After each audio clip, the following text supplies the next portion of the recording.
I seriously wanted to teach people how to just fuck the system and do it themselves, and that they would ultimately be bigger because the system would need them because they were the new system. And I wanted to do it on a film, and I thought it was compelling because you could show a black and white example of why it was better to do your own thing. But they just turned it into some other thing. I mean, I did wonder about... So people didn't get that out of it, I don't think.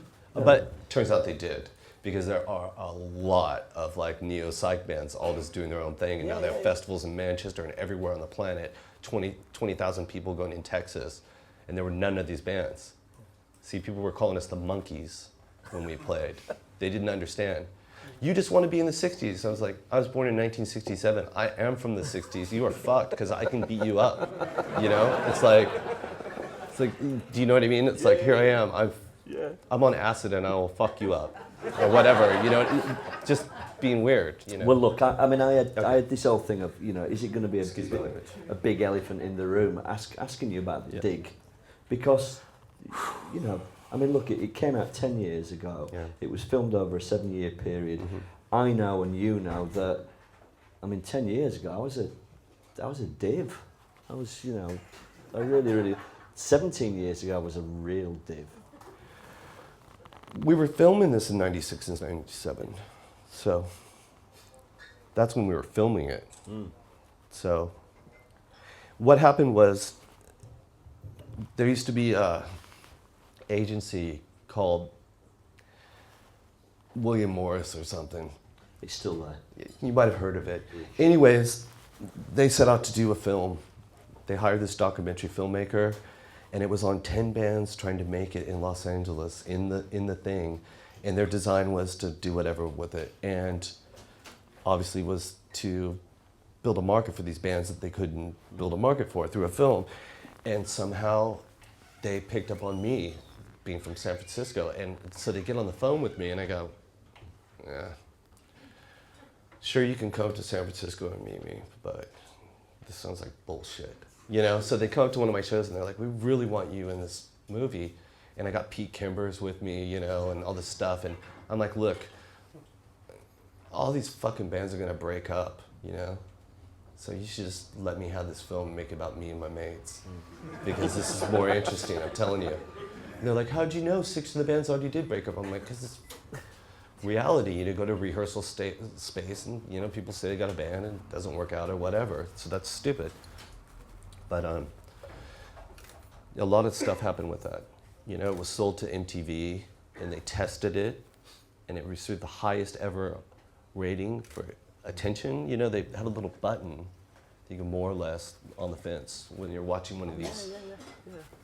Tested. So for VH1 networks, it was the highest thing ever. But they couldn't show any of it because it was too crazy as it was. It was compelling. So they were trying to figure that out. So then Kerry Woods, the producer from Kids and all this Harmony Korine stuff, said, okay, give me all your songs that are in the movie and I'll make this the biggest movie and you'll be the biggest guy. And I was like, I've got 80 songs in this thing as it is right now. No way, you're fucking... and what I said to him was like, text this girl, show him what you have in your purse right now. And she opens it up, she had a gun. And then she closed the purse and he was like, oh my God, these people are gonna kill me. I brought this Masonic book. And okay, this was a joke. I was trying to fuck with his head. You'll love this one, Dean. So I bring this Master Mason's book and the first page of it says, there are no Jews allowed in the temple, okay, when you open the book. So I'm like, hey, Carrie, check this out. What's this? What are these guys all, the president's a Mason? There's all these Masonic temples everywhere.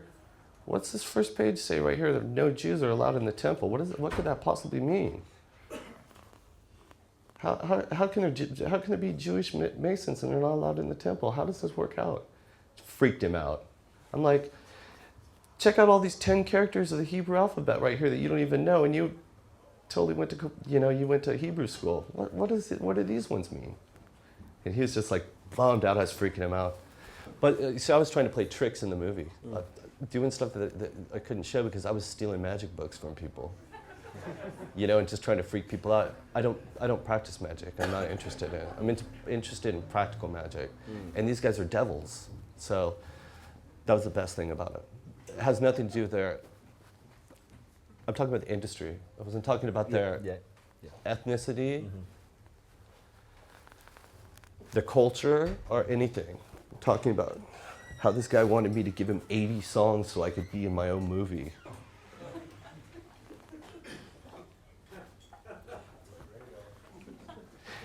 Long story short, Stuart and I run a record label with those 80 plus songs, you know, and I employ somebody who comes to the studio, the engineer, and we produce other bands. We put out Sleeper Mods, 12 inches, we do whatever, but that guy wanted 80 of those songs. That means I don't have to work at Grieg's, you know, basically, because I gave away my whole 20s. I worked every day then. I would sleep on the studio floor, I would do anything, you know, lose every girlfriend that I was dating, you know, go out and get a job. I have a job. I'm working very hard, thank you. But anyways. So in that... I'll take a breath. Well, you can just sit here for a little bit. It's okay. Yeah. Anything else that you want to know about that so we can move right along? Because... No, do that noise. You were telling me that. That's beautiful. It's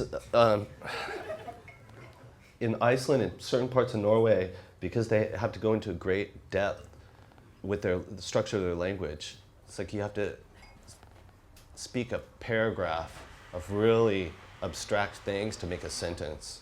You know, internet is electric. You know, like chat room is electric talking cave. You know, it's like, so it goes in blocks of words. So, but they know what each other are talking about. So when they reach that point where they know, instead of listening to a whole paragraph, they go, then it skips to the next thing you start again. So when you go there, you listen to people talking, and they're all going, and you're like, do you have a tick or something? And they're like, no, it's a word. I'm like, if it's a word, how do you spell it? And they're like, P-F-F-T-T. We don't know, but it's our word. So it's pretty cool. I love those people, they're good. Just don't bank with them, right? The funny thing about that is they're like, Iceland, $10 billion, we want it now, 10 million quid. Yeah. Guess where all that 10 million quid is? In the city of London. Those three guys live in the city of London. It's like, no, we want it from your country. We don't want it from the three guys and the money is in our own bank. We actually want to take it out of you guys. And they were like, no way. Yeah. They're like, just go arrest those guys and confiscate their bank. Here's the proof, here's the statements. We raided the thing. No. We want the money from you. They're like, yeah. Moving right along. What's going on in the world? You know, it generally, right now, at the moment, I was remembering when everybody was going nuts, there was a time when I could glance over at other people's Facebook walls, and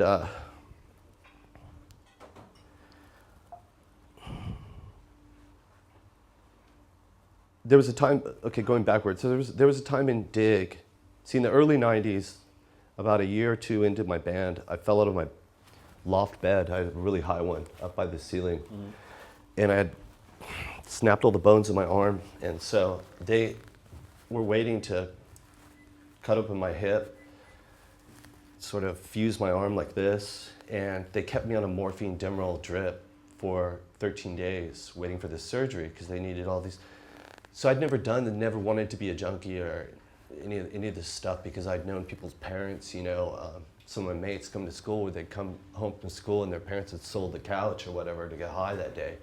So, you know, and I'd known like somebody's older brother would be like 45, come over and steal his dad's drill, or, you know, just somebody that you know about in the peripheral, some 70s been to prison guy or something you'd hear about or whatever, you know, 40 blocks away from you or whatever, but you'd know the story. But then later on, you know, somebody was like, oh, do you want to try this? And the thing that appealed to me, like, first of all, I'd always felt that I was in control of my life. So when I did acid for the first time, I was like, well, this is something amazing because you think even more faster and you can't control it at this point, and this is something to look into. So I was fascinated by that for a little bit, and then having to control yourself within that realm, remain composure and navigate that, and the police and everything else and your parents. That was amazing to me, navigating that world. But then the opposite became true when I became acquainted with downers, because I'd never had a chance in my life to sort of just look at my foot and go, my foot, all day. When it starts that way for some people, there's people that are allergic to it two ways. There's people that are allergic to opiates and they love them. And it's not like other people. They do it and they throw up and it makes their skin burn and they're allergic to it that way. And both ways are an allergy.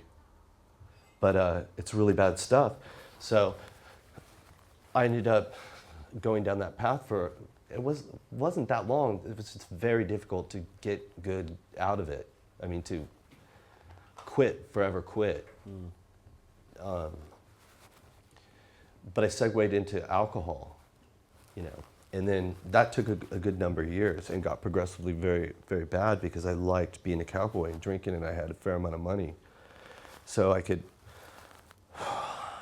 come into your place at 8 in the morning and not fucking care and drink, triple whiskeys with a beer and just until you close the doors, just shooting the shit and not being like the guy in the street, just being like, you know what I mean? This weird, like... What you like as a drunk? What sort of drunk are you? Well, like funny but angry, but this angry kind of this weird cowboy, like just fucking nuts. But in this weird way, to end up in people just naturally trying to fight me for no reason, you know what I mean? In New York and stuff, trust me, it happens. You hang out in bars, people are assholes in New York, and you get around alcohol, they're even more, they're assholes. And I'm the kind of person to just be like, fuck you, you know what I mean, to anybody. So, long story short, that doesn't even ever happen to me anymore. So that's a good thing, since I don't drink, right? But how long's it been? When did I quit? In 4 years, maybe? But just dropped it like a hammer and went on tour.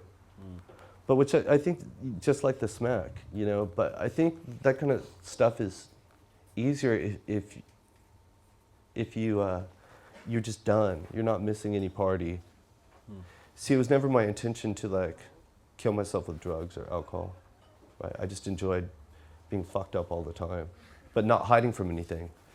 But the weird thing about that is, you just acclimate to that environment, but then you have the hassle of having to maintain those buzzes or whatever, collect, get, whatever, all those loose ends. So it becomes pointless, and then creating filters in between you and whatever it is. So I'm fine now. I mean, And is it being a dad, or your son's almost 2, isn't it? You don't mind us talking about your son? No, this is better though if you back up. Yeah. So I know it's 4 years, you said.